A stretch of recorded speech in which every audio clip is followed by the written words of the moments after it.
জীবনে পরম সৌভাগ্য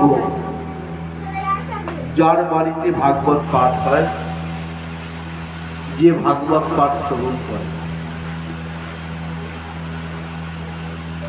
আমরা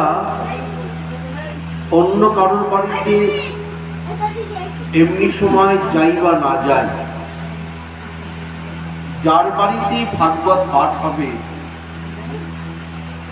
নিমন্ত্রণ করুক বা না করুক, সেই বাড়িতে যেতে হয়। যদিও ভাগবত পাঠ দূর থেকে শোনা যায়, তথাপি ভাগবতের আসরে বসে ভাগবত বক্তাকে দর্শন করে যদি ভাগবত পাঠ শ্রবণ করা যায়,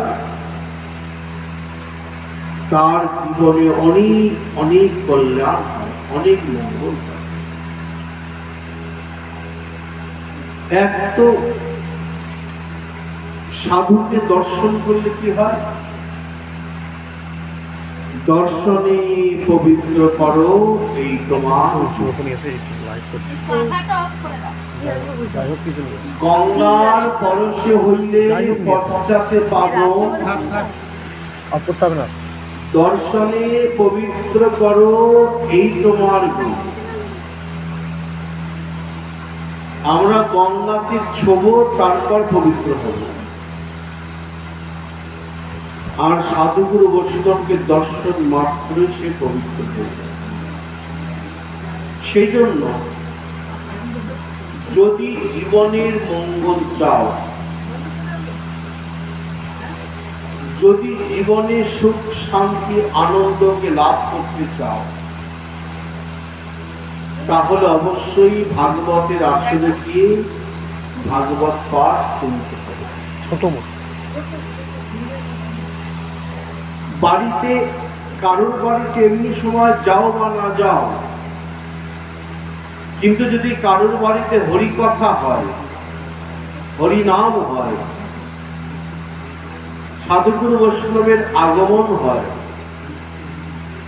যদি ভগবানের আগমন হয়, অবশ্যই অবশ্যই সেই বাড়িতে যাবে, নিমন্ত্রণ করুক বা না করুক। মনে মনে ভাববে, ভাই তোমার বাড়িতে অন্নপ্রাশনে নিমন্ত্রণ করলে অনেক সময় যাই না, বাড়ির যে কোনো অনুষ্ঠানে নিমন্ত্রণ না করলে তো যাই না।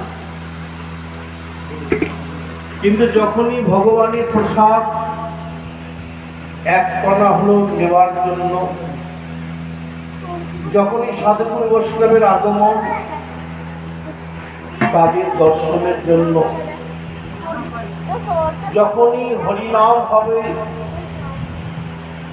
হরিনাম কীর্তন করার জন্য, যখনই হরিকথা হবে তাকে শোনার জন্য, আর যখন ভগবানের আগমন হবে তাকে দর্শন,